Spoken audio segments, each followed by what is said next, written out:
There is a part of you that you do not know, a stranger who lives in your own house. You feel its presence in the moments you least expect it. It's the sudden, sharp anger that feels like it belongs to someone else. It's the wave of sadness that comes from nowhere on a perfectly good day. It's the self-sabotaging choice you make, even as a wiser part of you screams in protest. You try to ignore it, to push it down, hoping that if you don't look at it, it will simply disappear. We are taught from a young age to present our best selves, to be the polished, shining version of who we are. We build a personality, a mask that is agreeable, successful, and good. This is the face we show to our friends, our family, and the world. It is the person we believe we are, and the person we desperately want to be. And for a while, this works. The performance is convincing, even to ourselves.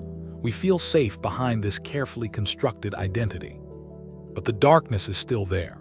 Carl Jung, the brilliant Swiss psychiatrist, called this hidden part of us the shadow. It is the container for everything we have disowned in ourselves.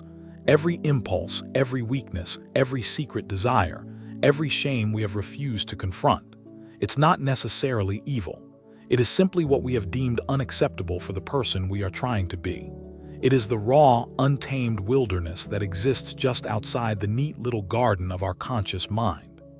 The central problem is this: whatever we refuse to see in ourselves, we are destined to meet in the world as fate. The anger you repress in yourself will appear as an angry boss or an aggressive driver. The insecurity you hide will manifest as a partner who constantly criticizes you. The shadow does not disappear when ignored.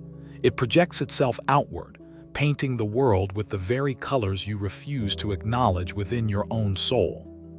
This creates a feeling of being a victim of circumstance. Life feels like something that is happening to you. Why is everyone so difficult? Why is the world so hostile? Why do I keep finding myself in the same painful situations over and over again? The struggle feels external, a constant battle against a world that seems determined to undermine you. To understand how to break this cycle, we will use a powerful guiding metaphor. Think of your inner self as an ancient alchemist working in a mysterious laboratory. The alchemist's entire life is dedicated to a single profound goal: to create gold. Not just physical gold, but the gold of a meaningful, whole, and enlightened life. This alchemist represents your conscious mind, your ego, the part of you that strives and seeks and tries to make sense of everything. In this workshop, there are many materials. There is iron, which can be polished to a bright shine. There is copper, which has a warm and pleasing glow. These represent your acceptable traits, your skills, your persona. The alchemist spends a great deal of time working with these metals, making them look as good as possible. This is the self-improvement work we all do, honing our strengths and presenting a polished version of ourselves to the world. It is a necessary part of the work. But in a dark, dusty corner of the workshop lies another material, a heavy, dense, ugly lump of raw lead. It is dirty, misshapen, and seems utterly worthless. The alchemist thinks of it as waste, a contamination. This lead is your shadow. It is all the jealousy, the fear, the rage, the laziness, the parts of you that you are deeply ashamed of. The alchemist actively ignores it, works around it, and wishes it wasn't there, believing it gets in the way of the real work. The alchemist feels a deep sense of dissatisfaction. The polished iron is shiny, but it is still just iron. It feels hollow, inauthentic. There is no magic in it, no life. And worse, the ignored lead in the corner seems to have a strange effect on the workshop. A fine tool left near it begins to rust. A beautiful plan drawn on paper curls and yellows when its shadow falls upon it. The repressed material is not inert. It is active, corrosive, and quietly sabotaging the alchemist's work. This is the state so many of us find ourselves in. We feel a quiet desperation, a sense that something is profoundly missing, despite all our efforts to be better. We feel the corrosive effects of our own repressed darkness, but we don't understand the source. We are alchemists who have forgotten the most fundamental secret of our craft. So we are left with a critical, life-altering question. How do you face this darkness? The first, most common response to this inner dissatisfaction is the common trap: to double down on the persona. The alchemist, frustrated by the hollowness of the polished iron, decides the solution is to polish it even more fiercely. This is our attempt to achieve perfection. We think, if I can just be more disciplined, more positive, more productive, then this feeling of unease will finally go away. We try to build an armor of perfection so flawless that no darkness can penetrate it. This is the trap of positive thinking as an avoidance strategy. We cover our walls with affirmations. We consume endless content about productivity hacks. We curate our lives to look like a highlight reel. We are trying to shine so brightly that we cast no shadow. But this is a profound misunderstanding of light itself. A brighter light doesn't eliminate a shadow. It only makes its edges sharper and darker. The second part of the trap is to search for the gold outside of yourself. The alchemist, giving up on the iron, now spends all their time staring out the window, waiting for a magical stranger to arrive and simply hand them a nugget of pure gold. This is the hope for a savior, a perfect partner, a dream job, a spiritual guru, a lottery win. We believe that some external person or event will finally arrive and solve the darkness within us, bestowing upon us the wholeness we crave. This external search is always doomed to fail, because even if you find what you think is gold, the untransmuted lead in your own workshop will eventually corrode it. You get the dream partner, but your repressed jealousy and insecurity poison the relationship. You get the dream job, but your hidden fear of failure causes you to sabotage your own success. As long as the shadow remains unconscious and unintegrated, it will find a way to spoil any treasure you acquire. The final, most desperate strategy in the common trap is to try and wall off the darkness completely. The alchemist, terrified of the lead's corrosive influence, decides to build a thick brick wall around it, hoping to contain it forever.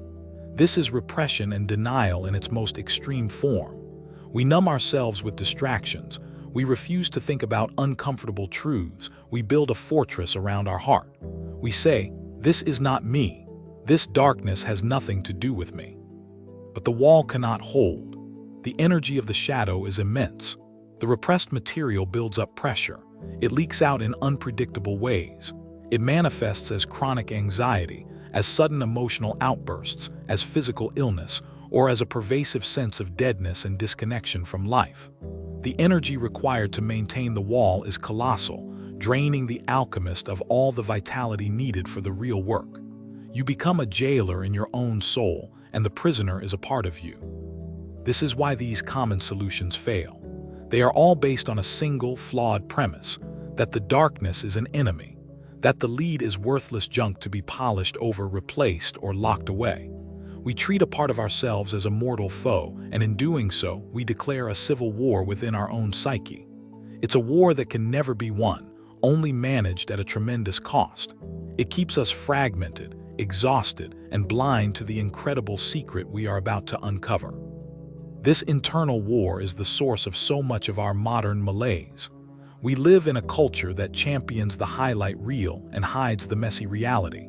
We compare our complex, lead-filled inner workshop to the polished, gold-only facade of others.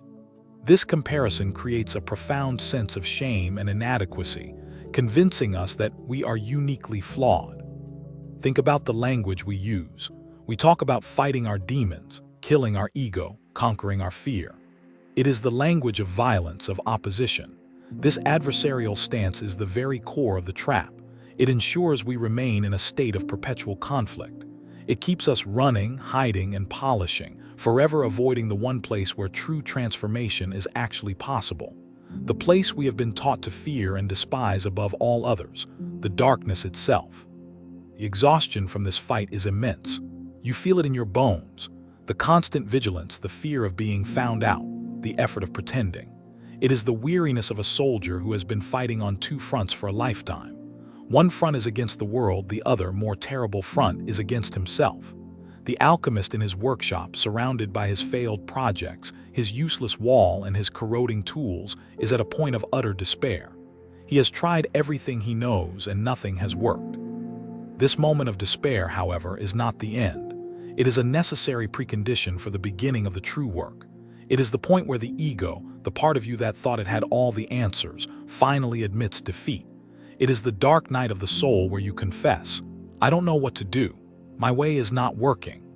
This surrender is not weakness. It is the cracking open of the door to a deeper wisdom, a wisdom that has been waiting patiently for you to exhaust all other options. So you stand in the ruins of your own best efforts. The polished armor of your persona feels thin and cold. The hope for an external savior has faded. The wall you built to contain your darkness is crumbling. It is a moment of profound vulnerability. You are stripped of your certainties, your defenses, and your pride. You are left with nothing but the raw, uncomfortable truth of your own fragmentation. And it is here, in this place of surrender, that the pivot becomes possible. The common trap is a journey away from the self. It is a desperate flight from the very material that holds the key to your own liberation. Every failed attempt, every polished piece of iron, every glance out the window was an act of avoidance. It was the alchemist refusing to look at the most important object in his entire laboratory. The journey has led you in a circle, right back to the very thing you tried to escape, the ugly, heavy, and terrifying lump of lead. The pain of this realization can be immense. To see how much energy you have wasted, how much time you have lost running from yourself. There can be a sense of grief for the life you might have lived if you had only known this sooner. Allow this feeling. It is the final dissolution of the old way. It is the rain that washes away the dust so that you can see the workshop and the lead with fresh eyes. The failure of the common trap is not a tragedy, it is a graduation. And so the stage is set. The old world has fallen apart. The ego's frantic strategies have failed. The alchemist is brought to their knees not in defeat but in humility. The workshop is a mess, but the air is clear for the first time. The noise of striving has stopped. In the silence, only one thing remains, sitting in the corner waiting with infinite patience. The lead, the rejected stone, the shadow, and the alchemist is about to discover its true purpose. In this moment of quiet surrender, something new can enter. A gust of wind blows through the workshop, scattering old papers. One ancient, dusty book, a book the alchemist has owned for years but never truly read, falls open on the floor. It is not filled with complex charts or diagrams of the stars. It is a simple, hand-drawn manuscript. This book represents the timeless wisdom of the human soul, the knowledge passed down by guides like Jung. The alchemist kneels down and looks at the open page. It shows a simple, almost crude drawing. On one side there is a symbol for lead, on the other a symbol for gold, and between them is not a magic wand or a complicated machine, but a simple drawing of a furnace, a crucible, and a fire. Below the drawing is a single, stark sentence. It is the turning point of the entire journey, the secret the alchemist had overlooked. The sentence reads, "In sterquiliniis invenitur," a Latin alchemical phrase. "In filth it will be found." And with that, the central thesis of our journey is revealed, a truth that turns the entire world upside down. Your hidden darkness is not an enemy to be defeated, but a lost part of your own kingdom, holding the very treasure you need to become whole. The gold is not found by replacing the lead, but by transforming it. The work begins with the rejected stone. This is the pivot, the most profound shift in perspective imaginable. The lead is not the obstacle to the work, the lead is the work.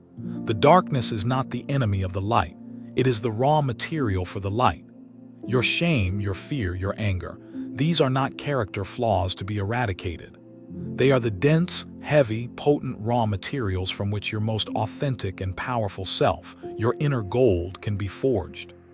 A wave of energy, a mixture of terror and exhilaration, runs through the alchemist.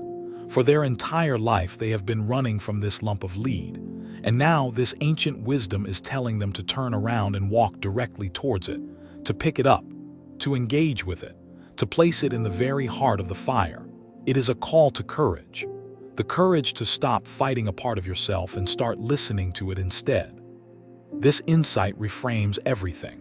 The failed attempts were not failures, they were necessary lessons in what doesn't work. The rusted tools and crumbling walls were symptoms, pointing the way. Even the pain and despair were a kind of grace, breaking down the ego's arrogance to make way for this deeper truth.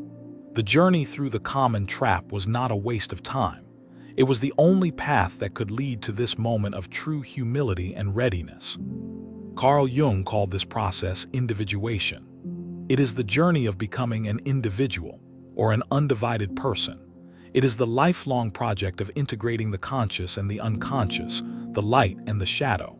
It's not about becoming perfect, it's about becoming whole. And wholeness, paradoxically, requires embracing the parts of you that feel most broken. It means having the courage to descend into your own depths to retrieve the lost pieces of your soul. So what does this look like in practice? It begins with a simple yet radical shift in attitude. It is the decision to stop judging and start getting curious, to stop running and start observing. The alchemist no longer sees the lead as bad or ugly. They see it simply as what is, a real, tangible part of their reality that demands attention. This is the beginning of mindfulness, of non-judgmental awareness applied to the inner world. The alchemist walks over to the corner. They kneel. For the first time, they are not averting their gaze or trying to wall it off. They are looking directly at the thing they have feared and hated for so long. They are giving it the gift of their full, undivided attention. In your own life, this is the moment you decide to stop distracting yourself. You sit down, you get quiet, and you turn your awareness inward, asking a new kind of question. What are you?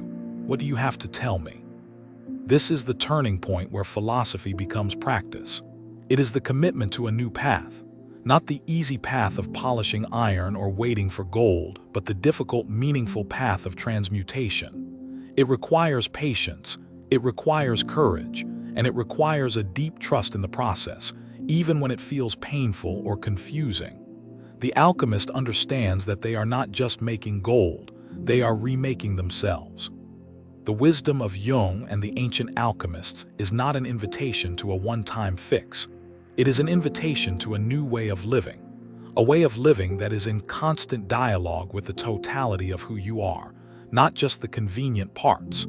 It's a commitment to being a student of your own soul, to learning the unique language of your own depths. The alchemist is no longer a victim of the lead. They are about to become its partner in the great work of creation. This new perspective changes the very nature of personal growth. It is no longer about addition or subtraction, adding good qualities or subtracting bad ones. It is about integration. It is about expanding your sense of self to include the rejected parts, to realize that the courage you seek is hidden in your fear. The passion you crave is locked within your anger. The connection you desire is buried under your shame. The darkness is not a void, it is a treasure chest. This is the promise that pulls the alchemist forward, despite their fear. The promise that this difficult, counterintuitive path is the only one that leads to something real, something that cannot be faked or polished, something that is uniquely and authentically theirs. It is the promise of a peace that doesn't come from avoiding conflict, but from resolving it. It is the promise of a strength that doesn't come from impenetrable armor, but from the courage to be vulnerable. And so, with a deep breath that is equal parts fear and faith, the alchemist reaches out. They wrap their hands around the cold, heavy, ugly lump of lead. They lift it. The great work, the magnum opus of the soul, has finally begun. The journey is no longer about what is happening to you, but what is happening through you. You are no longer running from the darkness. You are learning how to wield it. Now we enter the heart of the alchemical process, the illumination. We will unpack the stages of this sacred transformation, exploring how the wisdom of Jung gives us a practical map for integrating our own shadow. This is not abstract philosophy. It is a step-by-step guide to the most important journey you will ever take. The journey from a fragmented self at war with itself to an integrated self that has found its inner gold. The first step is the fire. The first stage is called calcinatio, the burning. The alchemist takes the lump of lead and places it into the hottest part of the furnace. This is the conscious choice to face the pain. It is the act of willingly enduring the heat of self-reflection without turning away. It means looking at your jealousy, your rage, your shame, and letting yourself feel the burning discomfort they cause, instead of immediately trying to extinguish it. It's the courage to sit in the fire. In your life, this fire can take many forms. It can be the practice of journaling with radical honesty, writing down the thoughts you've never dared to speak. It can be the difficult conversation you need to have with a loved one, where you speak your uncomfortable truth. It can be the safe space of therapy, where a guide helps you touch your deepest wounds. The fire is any practice that burns away your illusions and forces you to confront the raw reality of your inner state. This process reduces the lead to its essential ash. In psychological terms, it burns away the ego's defenses, the justifications, the blame, the stories we tell ourselves about why we are the way we are. I'm only angry because they made me angry. I'm only lazy because the work is meaningless. The fire of calcinatio burns all of this away until you are left with the raw, simple, undeniable feeling itself. Not the story about the anger, but the pure, hot energy of anger itself. The next stage is solutio, the dissolving. The alchemist takes the hot ash from the furnace and plunges it into a vessel of water. A huge cloud of steam erupts. The ash dissolves, turning the clear water into a dark, murky, swirling liquid. This is the encounter with the unconscious. It is the process of letting go of your rigid control and allowing the repressed emotions, memories, and energies to rise to the surface and saturate your consciousness. This can feel like being overwhelmed. It's the flood of grief that seems to have no source, the period of confusion where you don't know who you are anymore. This is a crucial stage. You are allowing the rigid, burnt-out structures of your old self to dissolve into the prima materia, the primal soup of pure potential. It is scary because it feels like a loss of identity, but it is necessary. You cannot build something new until the old structures have been fully dissolved. It is in this dark water that forgotten things are found. A memory from childhood that shaped your fear of abandonment. A creative talent you suppressed because you were told it was impractical. A deep longing you buried because it felt too vulnerable. The solutio stage is not just about chaos. It is a process of recovery. You are dissolving the dam you built, and in the resulting flood, lost treasures from the riverbed of your soul begin to wash ashore. The third stage is separatio, the separation. The alchemist now takes the murky, dark liquid and begins a patient process of filtering and distillation. They separate the different elements from the solution. This is the work of conscious discernment. It is the act of looking into your messy, emotional soup and beginning to name the different ingredients, to separate what is truly yours from what you have absorbed from your family or society. This is where you learn to analyze your shadow. You look at your anger and ask, is this righteous indignation a powerful force for justice, or is it the helpless rage of a wounded child? You look at your fear and ask, is this wise intuition a signal to be cautious? Or is it a limiting belief I inherited from a parent? Separatio is the process of gaining wisdom. You are no longer just feeling the emotion. You are understanding its texture, its history, and its purpose. This requires a new kind of honesty. It means admitting that some of your righteous anger is just petty jealousy. It means acknowledging that some of your carefree spirit is actually a deep-seated fear of commitment. You are separating the pure, useful energy from the distorted, wounded expression of that energy. You are not judging, you are clarifying. This is like a chef tasting the soup and identifying which ingredients are which, so they can decide how to combine them. The final and most important stage of the work is conjunctio, the sacred marriage. The alchemist now takes the purified elements that they have carefully separated and begins to consciously recombine them in a new, balanced, and intentional way. The refined essence of the lead is now mixed with the qualities of the conscious self. The darkness is not banished, but integrated. The shadow is welcomed back into the kingdom, not as a monster, but as a powerful and respected ally. What does this sacred marriage look like? It means you integrate your anger and it becomes your passion and your boundary. You no longer repress it or explode. You use its energy to protect what you love and pursue what you want. You integrate your fear and it becomes your intuition and your wisdom. It tells you when to proceed with caution, guiding you away from real danger. The energy that was once a poison becomes a potion. You integrate the part of you that felt weak and vulnerable, and it becomes your compassion and your ability to connect with others. Your wounds become the source of your greatest gifts as a healer. You integrate your laziness, and you find it was actually a deep need for rest and a rejection of meaningless work, guiding you toward a more authentic path. Every single rejected piece, when purified and integrated, brings with it a unique and powerful gift. This is the secret that the alchemists knew. True gold, the philosopher's stone, is not a pure substance. It is a conjunctio, a union of opposites. It is forged from the marriage of light and dark, sun and moon, conscious and unconscious. A self that has denied its shadow is brittle like polished iron. A self that has integrated its shadow is resilient, deep and luminous, like alchemical gold. It contains the memory and strength of the lead from which it was born. This journey is not linear. You will cycle through these stages many times in your life with different aspects of your shadow. You may be in the fire of calcinatio with your anger, while you are in the separatio stage with your fear. It is a spiral path, not a straight line. The goal is not to finish, but to learn the dance. To become a skilled alchemist of your own soul, able to meet whatever arises from your depths with wisdom, courage, and grace. This process explains why true wisdom is always found in paradox. To become strong, you must embrace your weakness. To find the light, you must venture into the dark. To become whole, you must befriend the parts of you that feel broken. The rational mind struggles with this, as it wants clear, non-contradictory answers. But the soul understands this logic perfectly. It knows that a tree cannot grow to the heavens unless its roots reach deep into the earth. Facing your shadow is not an act of self-indulgence. It is an act of profound service to the world. An unintegrated shadow, as we saw, gets projected onto others.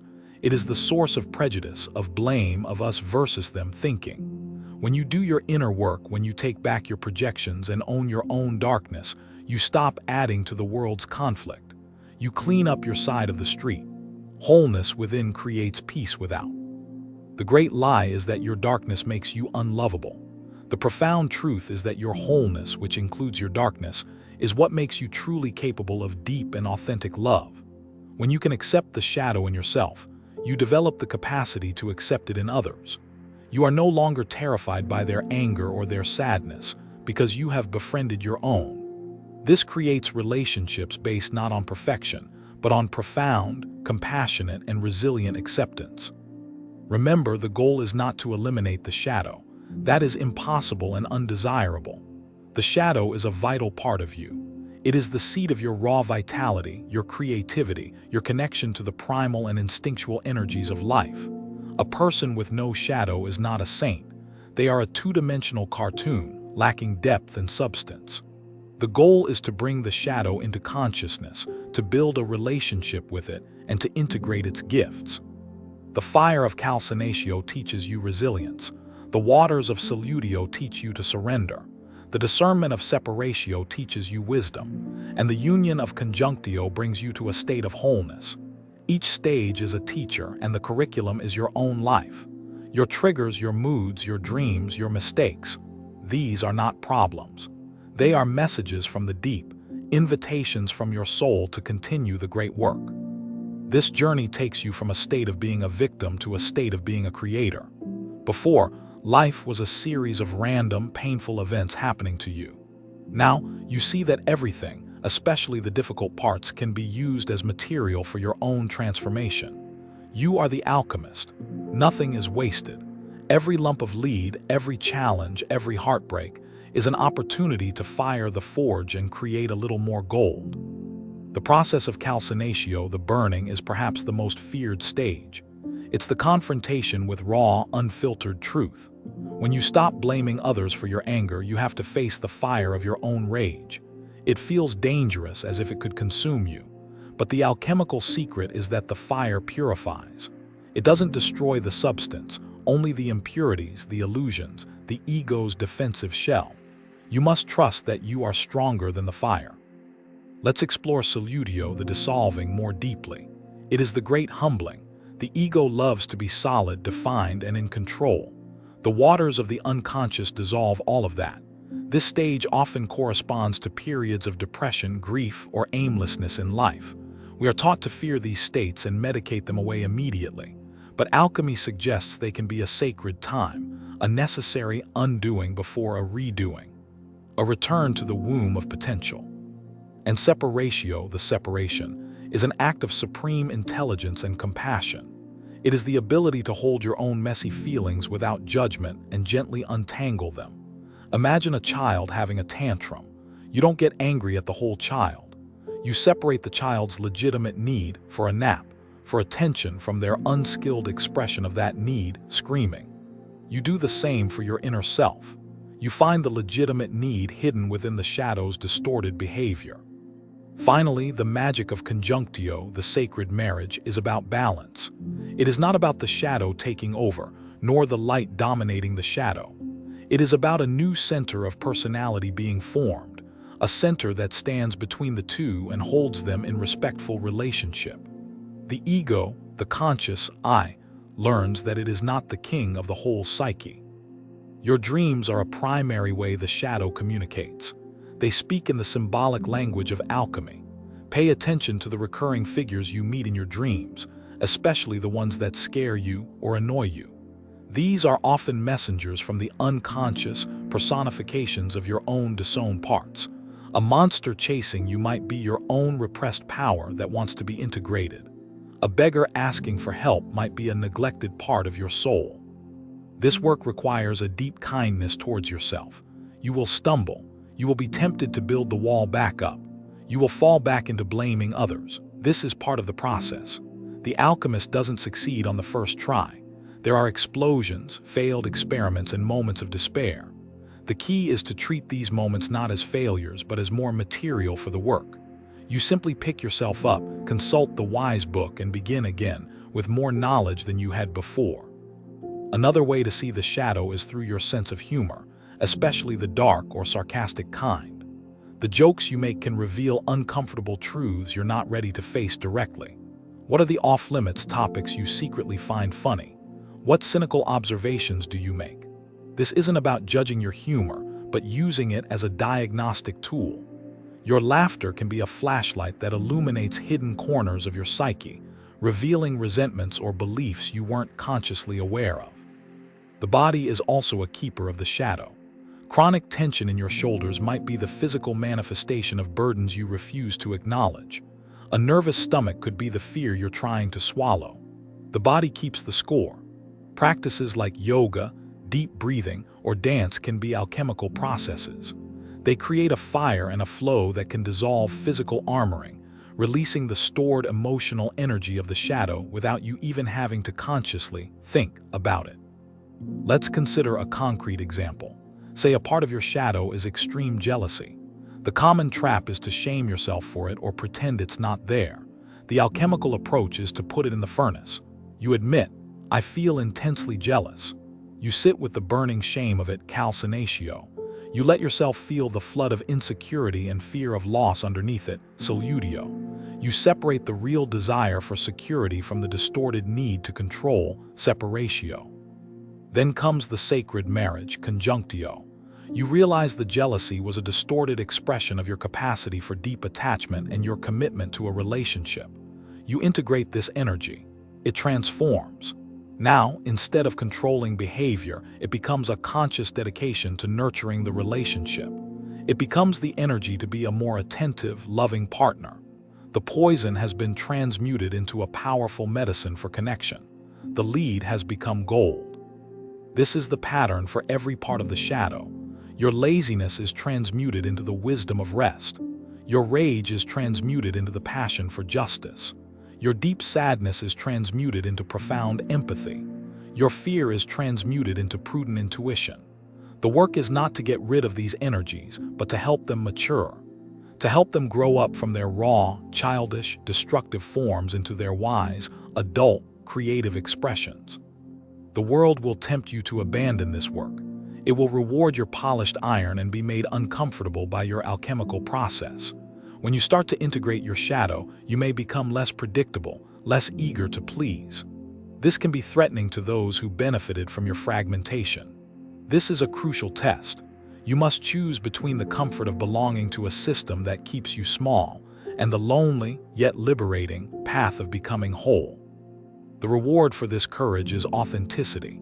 It is the deep, unshakable peace that comes from no longer being at war with yourself. It's the end of the exhausting performance. You can finally put down the heavy mask of perfection and just be. You are no longer trying to be a good person. You are simply and complexly yourself. This authenticity is magnetic. It is the true gold, and it shines with a light that is far more beautiful and compelling than any polished iron. Ultimately, this is a journey of reclaiming your own authority. For too long, you have let the unowned parts of yourself run the show from the shadows, dictating your moods and sabotaging your choices. The alchemical work is the process of becoming the wise and benevolent ruler of your own inner kingdom. You listen to all your advisors, even the dark and frightening ones, but you are the one who makes the final, conscious, integrated decision. You take the throne of your own life. The illumination phase shows us that the darkness is not what we thought it was. It is not an evil to be vanquished. It is not a flaw to be hidden. It is not a punishment to be endured. It is raw, powerful, creative potential. It is the prima materia, the fertile chaos, the sacred lead from which all new life and all true gold is created. The most rejected part of you is the key to the most complete version of you. And so we arrive at the synthesis. The aha moment, the culmination of the great work. After the burning, the dissolving, the separating, and the joining, something new exists in the alchemist's crucible. It is the philosopher's stone, the lapis philosophorum, the gold. It is the physical manifestation of the integrated self. It is the proof that the journey was not only possible but profoundly meaningful. All the pain and struggle has led to this. Look closely at this gold. It is not the shiny, superficial yellow of ordinary gold. It has depth. You can see the faint, dark swirls of the lead it once was, integrated into its very structure. It is beautiful not because it has no darkness, but because it has fully embraced its darkness and transformed it into a source of strength and substance. It is heavy, real, and indestructible. This is not the gold of innocence. It is the gold of wisdom. The alchemist takes the stone from the crucible. It is warm. It does not shine with a reflected light like polished iron. It emanates its own light. It illuminates the workshop, but it does not erase the shadows. Instead, it makes them soft and meaningful. It reveals the texture of the wooden bench, the grain of the stone floor. It brings clarity without violence. This is what it feels like to be whole. You don't eliminate your darkness. You become the light that understands it. This is the moment where the core thesis of our journey becomes a felt reality. Your hidden darkness was never an enemy to be defeated. It was a lost part of your own kingdom, holding the very treasure you needed to become whole. The alchemist looks at the glowing stone in his hand and understands. He was never meant to find gold. He was born to create it. And the only material he ever needed was the one he spent his whole life rejecting. This wholeness is the end of the inner civil war. The part of you that strove for the light and the part of you that was cast into shadow are finally reconciled. There is no longer a good me versus a bad me. There is just me, a single, complex, unified being. The energy that was once wasted on repression, denial, and self-criticism is now liberated. It becomes available for creativity, for love, for connection, for living fully. It is a profound inner peace. This integrated self is resilient. When life's storms come, it does not shatter. The polished iron of the persona is brittle, it cracks under pressure. But the alchemical gold, forged in fire and containing both light and dark, is flexible and strong. It can bend without breaking. When you have befriended your own anger, you are not destroyed by another's. When you have navigated your own grief, you can hold space for another's. Your integrated darkness makes you a rock. The aha moment is the realization that you were never broken. You were simply incomplete. The parts you threw away were not trash. They were the missing pieces of your own puzzle. The journey into the darkness was not a detour or a mistake. It was the homecoming. You had to go into the underworld of your own psyche to retrieve your lost queen, your exiled brother, your forgotten child. And in bringing them home, you finally became the true sovereign of your own life. This synthesis is the ultimate act of self-love. Not the superficial self-love of affirmations and bubble baths, but the deep, radical self-love that says, all of you is welcome here. All of you belongs. The beautiful and the ugly, the strong and the weak, the courageous and the terrified. It is the embrace of your own full humanity. And it is from this place of profound self-acceptance that a genuine and lasting love for others and for the world can finally blossom. The alchemist smiles. It is not the forced, polished smile of the mask. It is a quiet, deep smile of understanding. He has completed the great work. He has turned lead into gold, but the true transformation was not in the metal but in the man. He is no longer an aspirant, frantically searching for answers. He is a master, living in harmony with the deepest truths of his own being. The journey has made him who he was always meant to be. This is the destination, the treasure you have been seeking in all the wrong places. Not perfection, but wholeness. Not the absence of darkness, but the integration of it. Not a life free from problems, but a self strong enough to transmute any problem into a source of wisdom and strength. This is the profound and life-altering promise of facing the darkness within you. It is the secret to turning the lead of your life into pure, indestructible, and luminous gold. Now the journey pivots from the world of the metaphor back to you. The alchemist's story is your story. The workshop is your soul. The lead is your own unowned darkness. The process is the path that lies before you. The philosophy is beautiful, but it is meaningless until it is lived. The final step is integration.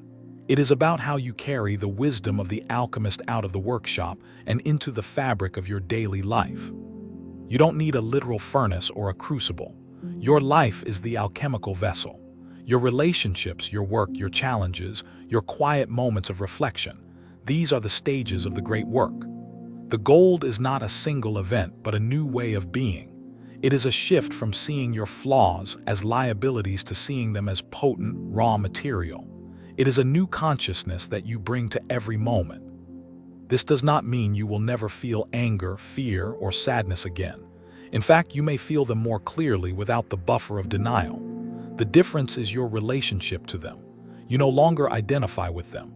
You are not the anger. You are the spacious awareness in which the anger is allowed to arise, be understood, and pass. You are the alchemist, not the lead. This separation gives you a profound sense of freedom and choice. The integration of this wisdom doesn't require a dramatic life overhaul. It begins in the small moments. The next time you feel a surge of jealousy, can you resist the urge to blame or shame and instead get curious? Can you ask, what is this here to teach me? The next time you feel deep laziness, can you ask, what is my body truly needing right now? This is the practice. Small acts of conscious, compassionate inquiry. So, we will not leave you with a long to-do list of tasks. The path of integration is not about adding more things to your life, but about bringing a new quality of attention to the life you already have. True transformation comes not from a list of rules, but from a single, powerful question that you can carry with you, a question that can become your compass and your guide on this journey. This single question is your key, your tool for the ongoing work. It is the question the alchemist finally learned to ask. It cuts through all the noise of self-improvement and gets to the heart of the matter. It is a question to ask when you are triggered, when you are confused, when you are in pain, and when you are judging yourself or others. It is a question that opens the door to transmutation. Here is that question. Carry it with you. Write it down. Let it sink into your soul. Whenever you encounter a part of yourself or a situation that feels dark, difficult, or shameful, stop and gently ask, what is the gold that is hidden within this lead? This question presupposes the thesis. It assumes there is treasure. It shifts you instantly from the mindset of a victim to the mindset of an alchemist. It is the beginning of all inner magic. Asking this question changes everything. When your boss criticizes you, you don't just feel shame. You ask, what is the gold here? Perhaps the gold is a lesson in humility, or the motivation to improve a skill, or the realization that you are in the wrong job. When you feel deep grief, you ask, what is the gold here? Perhaps the gold is the depth of your love, a newfound compassion for others, a re-evaluation of your life's priorities. This practice will slowly but surely transform your entire reality. You will begin to see the world not as a series of threats and obstacles, but as a continuous stream of raw material for your own growth and transformation. You will no longer fear the darkness, because you know you have the tools to work with it. You will carry the alchemist's wisdom in your heart, and your life will become your masterpiece. So take this question as your guide. It is the only tool you need to begin. It is the key that unlocks the furnace. It is the light that illuminates the dark water. It is the compass that guides you back to yourself. The journey of 1,000 miles begins with a single step, and the journey of the soul begins with a single, transformative question. Let it be your constant companion. The alchemist's workshop is quiet now. The great fire has died down to a gentle, glowing ember. The tools are clean and put away. In the center of the workbench, the philosopher's stone, the alchemical gold, rests. It casts a steady, warm, and peaceful light that fills the entire room, a light that holds both the sun and the moon within it. The work for today is done. The darkness was not a monster to be slain. It was a teacher in disguise. The fear was not a barrier but a doorway. The pain was not a punishment but a purification. This is the final, resonant truth. The path to a truly luminous life does not go around the darkness. It goes directly, courageously, and compassionately through it. Wholeness is not the absence of shadow. It is the beautiful, courageous dance between the shadow and the light. May you have the courage to start the fire. May you have the faith to walk through the darkness. And may you have the wisdom to recognize the brilliant, indestructible gold that has been waiting for you, hidden in the most rejected corner of your own magnificent soul. The journey is long, but the promise is nothing less than becoming who you truly are. Remember the alchemist, remember the lead, and remember the transformative power of the fire. Your darkness is not a sign of your brokenness, it is a sign of your depth.